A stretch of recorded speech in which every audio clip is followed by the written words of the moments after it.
la presencia de Álvaro siempre nos deja llenos de alegría, pero también de luz, porque trae eso mismo sobre temas de los que escuchamos en los informativos, pero a veces no logramos desentrañar qué importancia tiene para nosotros, cómo llega eso a la puerta de nuestros hogares. Por eso es un placer recibirte, Álvaro, para hablar de temas en los que a veces nos sentimos muy lejos, ¿no? Asamblea de Naciones Unidas. También. Pero... sí.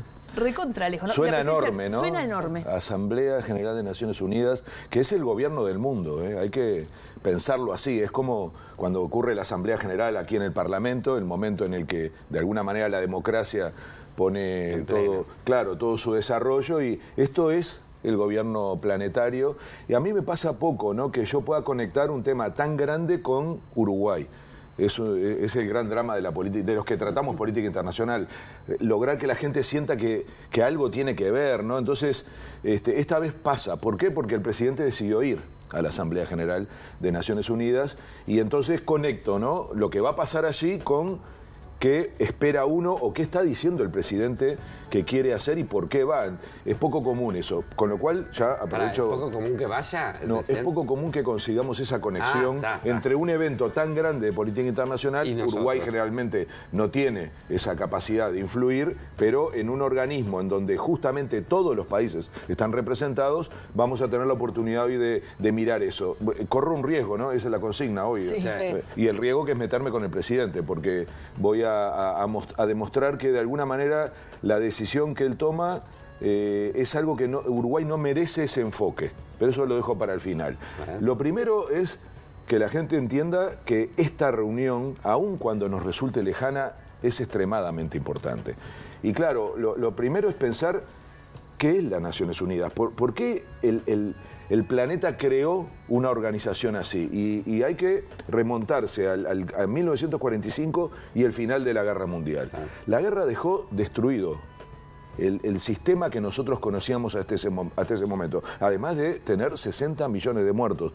Eran épocas en que las guerras tenían esta realidad. Ahora las guerras tienen dramas desde otros lugares y no necesariamente con la cantidad de muertos, pero imaginen ese momento en donde el mundo termina una guerra, queda una buena parte destruido, con unos efectos enormes y con esa cantidad de muertos, y entonces se crea un sistema para que eso no vuelva a ocurrir. Y esa es la creación de Naciones Unidas, que tiene como primer objetivo garantizar la paz. Un segundo objetivo es el desarrollo del progreso social, porque había quedado muy pobre el planeta y su capacidad de resolver problemas de la vida de la gente. Y el tercer objetivo era cuidar los derechos humanos. O sea, estamos frente a un gobierno planetario que tiene estas gigantescas tareas, y por lo tanto, imaginen esa época en donde la gente dijo que esto no nos vuelva a ocurrir. O sea, tengamos un mecanismo y un organismo que cuide para que esto no vuelva a ocurrir. En ese momento a las Naciones Unidas la integraban 51 países. Hoy la integran 193 países, lo cual muestra una evolución, un elemento que significa que la inmensa mayoría del planeta, solo 10, 15 países no están dentro, se comprometen a que pasen esas cosas. A tener ese organismo y a que se cumplan esos objetivos. Lo dirige un secretario general, actualmente es un portugués, Antonio Guterres. Tiene dos organismos claves: la Corte Internacional de Justicia, la escuchamos mucho, la gente la escucha, la Haya, se dice porque es donde está, y el Consejo de Seguridad, que está últimamente bastante de moda porque es el organismo que regula el tema de las guerras, de los conflictos, es a donde se laudan los problemas de la paz.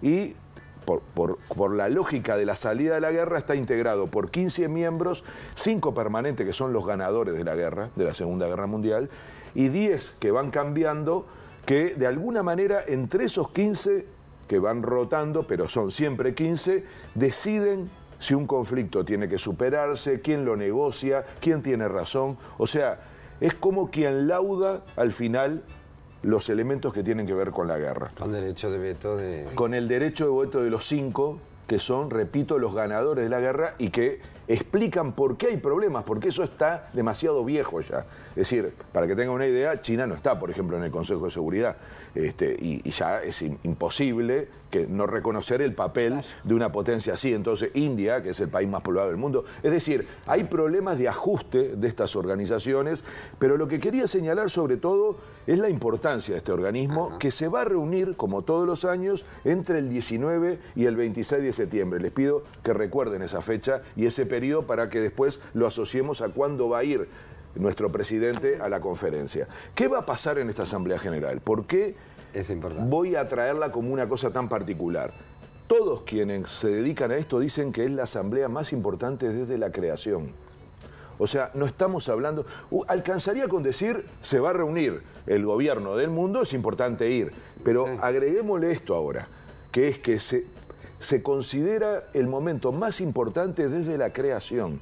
¿Por qué? ¿Por qué? Queremos saber todo. Les voy a decir las palabras del secretario general, no las de Padrón, que vale poco. Porque estos se reúnen todos los años. Todos los años, todos los años. Pero esta es la premium. Desde que se fundó, Pero esta es la que hay que ir. Porque este señor, que es ni más ni menos que el secretario general de Naciones Unidas, dice en febrero, estamos entrando en la era del caos. El mundo actúa como una peligrosa ley de la selva donde reina la total impunidad. Estamos frente a una crisis climática desbocada, el desarrollo de la inteligencia artificial sin regulación y las desigualdades en aumento. Dijo que el Consejo de Seguridad, que acabo de mencionar como el organismo más importante, nunca estuvo tan mal y que no resuelve las guerras en curso, y que las instituciones financieras internacionales, las conocemos muy bien por estos lados, Fondo Monetario Internacional y Banco Mundial, favorecen a los ricos que las crearon, y que a fin de este año los países más pobres deberán más plata en deuda externa que todo lo que gastan en salud, educación e infraestructura. ¿Qué estoy diciendo con esto?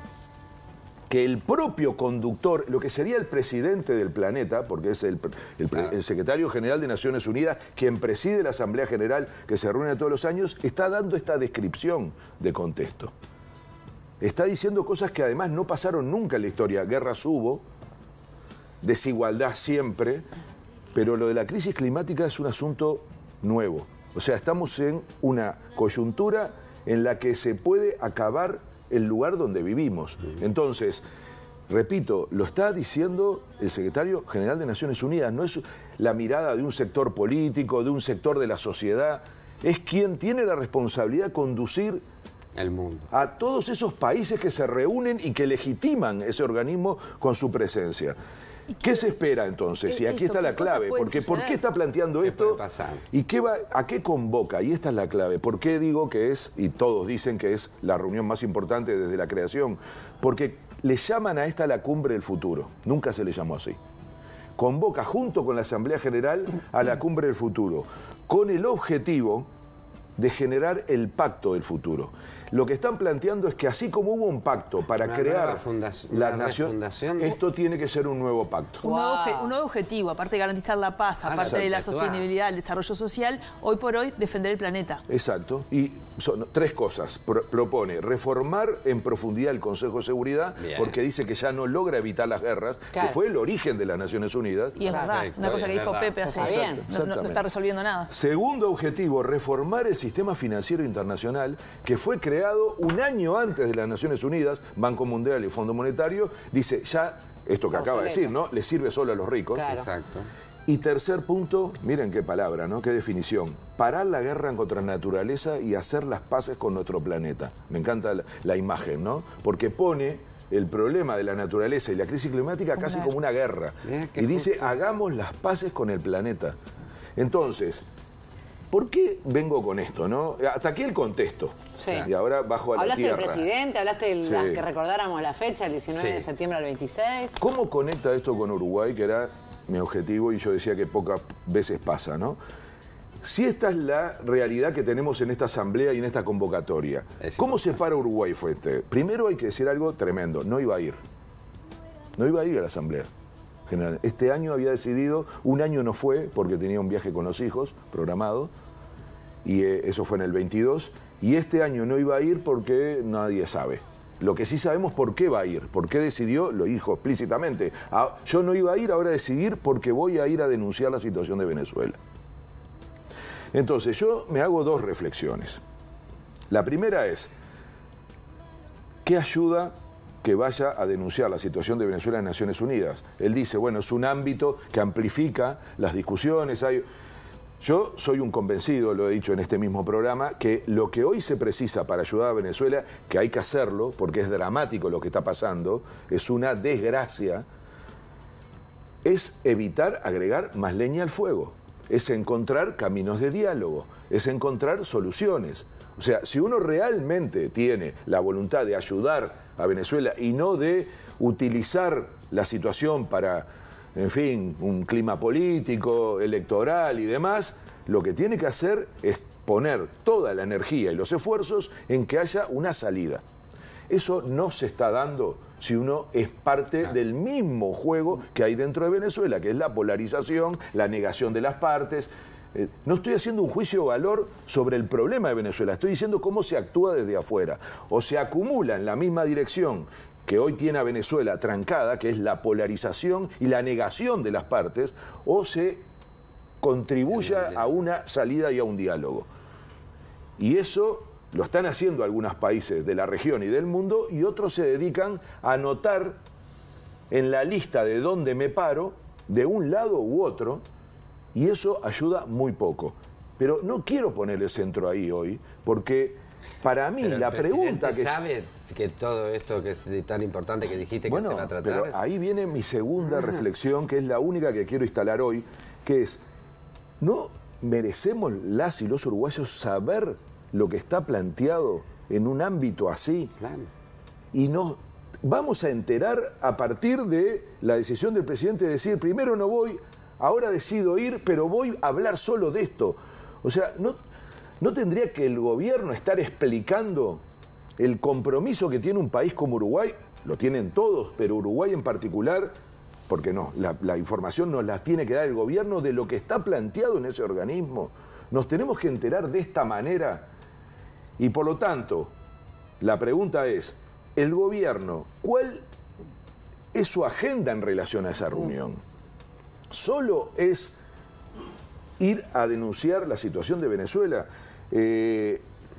Alguien me puede decir inmediatamente, bueno, tampoco un país como Uruguay va a pesar demasiado en algo tan gigantesco como rediscutir el Consejo de Seguridad de Naciones Unidas, como redefinir el rol de los organismos internacionales. Recuerden, los que somos más veteranos, nos acordamos mucho de la deuda externa. Claro. Y de los compromisos con el Fondo Monetario y el Banco Mundial que acompañaron buena parte de la realidad de América Latina durante décadas, pagando la deuda. O sea, la deuda externa fue un tema central. Entonces, reformular esos organismos no es algo que no nos importe. Y ni que hablar, vincular por el tercer punto, que es la crisis climática y los compromisos que deberíamos asumir. Entonces, sobre esos tres temas, ¿no tenemos nada para decir? ¿No están en juego también nuestros intereses? Y alguien puede decir, repito, que pesamos poco. No es verdad. ¿Ustedes saben que Uruguay estuvo 2 veces presidiendo el Consejo de Seguridad de Naciones Unidas? Sí. Presidiendo. Ahora, uno reciente. Pero, por ejemplo, la postura que debería llevar Uruguay a un lugar como este y a una situación como esta, ¿no tendría que depender de todo el sistema político? O sea, no solamente del presidente o el ministro de Relaciones Exteriores. ¿No tendrían que ir con posturas de todo el Parlamento, de todo el sistema político frente a... Porque lo del Consejo de Seguridad es grave. Lo de la plata ni de los bancos, del sistema económico, es muy... Y el climático también, estamos discutiéndolo hoy acá también. ¿Sí?